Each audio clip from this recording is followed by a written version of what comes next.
I know, we're causing a scene. Look at that over there, Dan. We got everyone loving the rules. Ignition on the left, foot on the brake. Have you, I've got to ask, how familiar are you with Rolls Royce?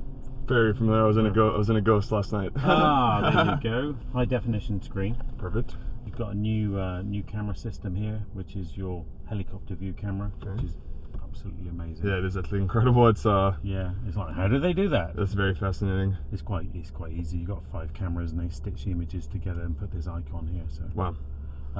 It activates itself if you are within 4 feet of an object. Okay. Anything that's green on that screen with parking is 6 feet away. Yellow is 3 feet. Red is 18 inches. Okay. So that just gives you a little bit of yeah, perspective. Right. Okay, so gear lever is here. Perfect. Foot on the brake towards you and down. The rest is. It's almost. This is exact same stock out of the Ghost, the Phantom. Yeah, well, it's more Phantom than Ghost. Yeah. This car itself is the architecture, so the chassis and suspension is Phantom. Right. The engine's Phantom as well. It's like the Phantom 8 body, but it's just basically on. Absolutely, but it's shorter than a Ghost and slightly lower than a Range Rover. Really? But more room inside than a Range Rover. Okay. Actually. Let's go and have some fun. Brilliant. You keep straight. See, glance down on here. Okay. And that gives you perfect yeah, you can visual. tell that I'm like, what? That's on like 18 inches yeah, away from that. and that's pretty much what it is, isn't it? Yeah, exactly. So it's when it's continuous, you're sort of 12 inches. Okay. And this stays on up until you get to about 20 miles an hour or a certain distance, and then just dials itself off. Wow. You know what's really messing with me right now?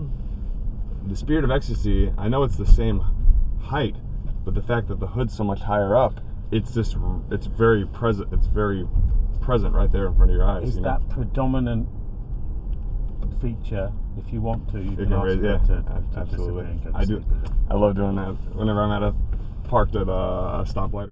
People glance and they go, oh, okay. It's your first time driving the Cullinan. First time driving the Cullinan. First impressions.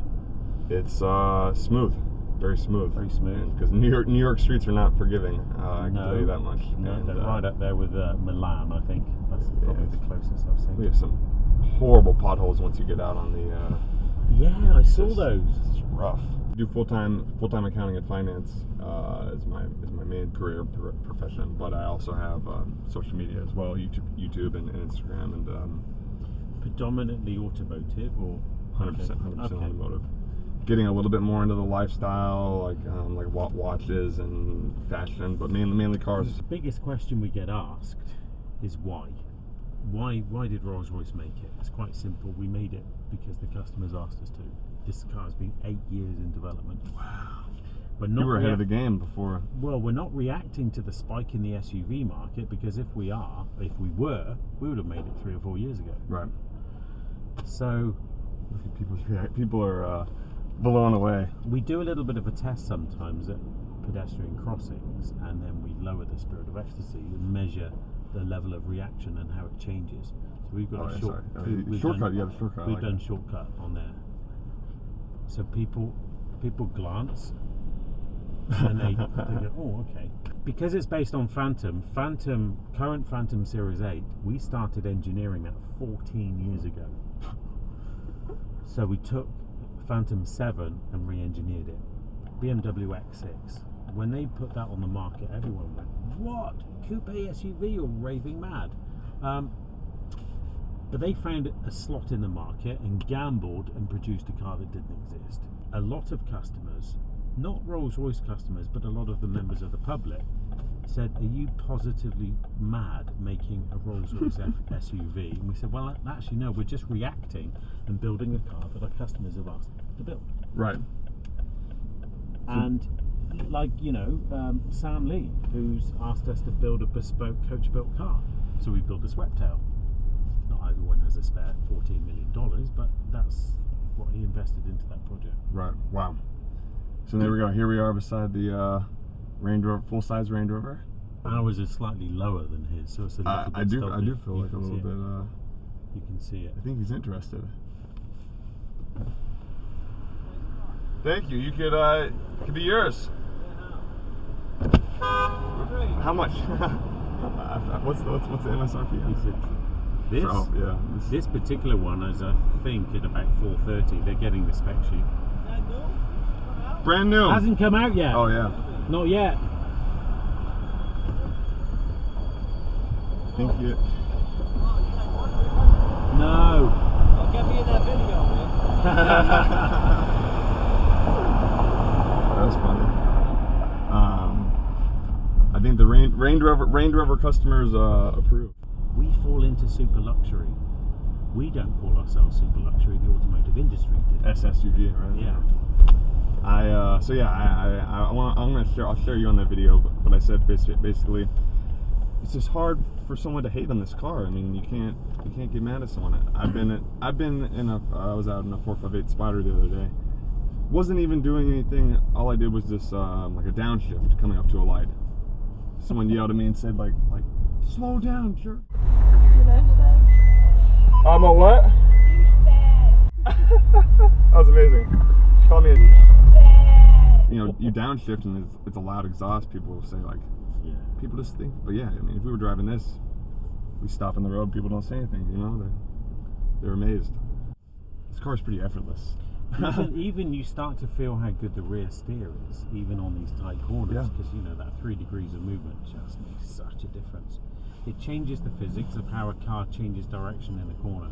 You don't get the same level of weight shift. There's a much softer transition, and that does quite a few things when you're driving. How can I say, off-road or on a slippery surface. Right. It makes a big difference. 1.5 inch of suspension raise when I press the off-road button, correct? Or approximately? It's 14 millimeters, so Okay. it's closer to 2 inches. Okay, wow. To be honest. So that's, and I love how it's so simple. It's one button. It's not a bunch of like locking differentials, change this, change that. It's just simple. Off-road and you're off-road. There is one setting that is requested by an awful lot of our Middle Eastern customers, because they spend a lot of time on sand. Okay. Not because they're off driving on sand dunes, it's because a lot of the time the sand gets blown on the roads. Fair. There's 2 settings, or two touches of a button. This one, that one, and that one. Off-road expert. Off-road expert. Okay, so that gives me what, traction control off.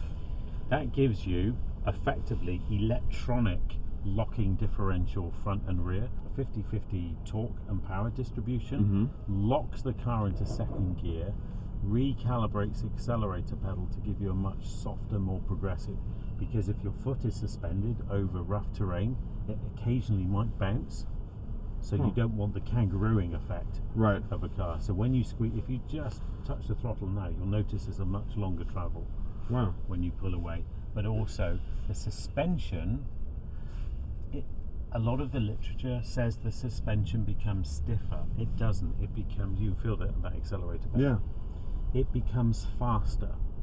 So our intelligent suspension system, it's not as if it's soft or hard, it's progressive and fast. Okay. So when you're driving straight ahead, you don't need a quick reacting suspension because you're not changing direction. However, you do need a quick reacting suspension if it travels over a bump, like off-road. So the rebound is very much like... Look at that.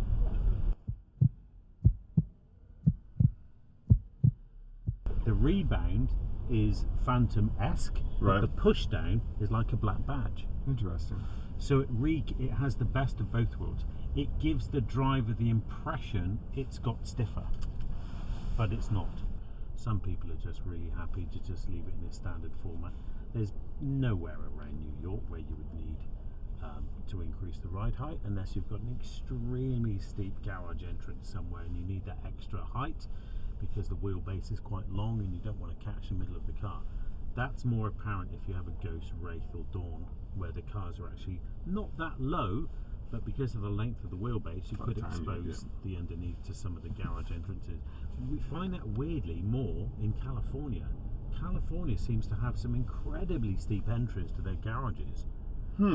And I found raising the suspension more in California than virtually anywhere else in the world. It's not what you would not. That's counterintuitive. I don't know why it is. It just seems to be one of those things. Wow. I wanted us to open it up. I don't think I've gotten over 30 miles an hour, but I don't even mind. I feel like it's just, it is quick though. It was 6.75 liter V12.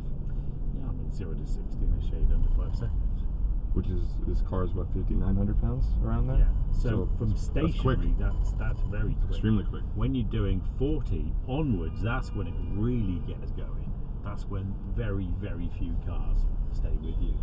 You know, short of, I won't say hypercars, but I'm saying supercars, you know. And quite unique characteristics for V12s because they're normally quite peaky in their power delivery. Right, and this is a little bit delayed. But this is, you get 90% of the torque available engine tick over and 100% available from 1600 RPM. Wow. So which is why it gives you the punch from low speeds and it never feels heavy because torque just completely cancels out weight. So this power reserve, that's what kind of correlates to what you're talking about as far as the... Yeah, I mean, on a balanced throttle at 70 miles an hour, you're using about 8% of the car's available power. Wow. More interestingly, at 160 miles an hour, you've still got 60% of the car's available power left. Wow. Will this actually go up to 160? Oh yeah. Oh, okay. Yeah. No, it's kind of limited at that point. Yeah, and that's a combination of reasons. I mean, in Germany, there's an agreement between a lot of manufacturers that 155, 160 is the limit.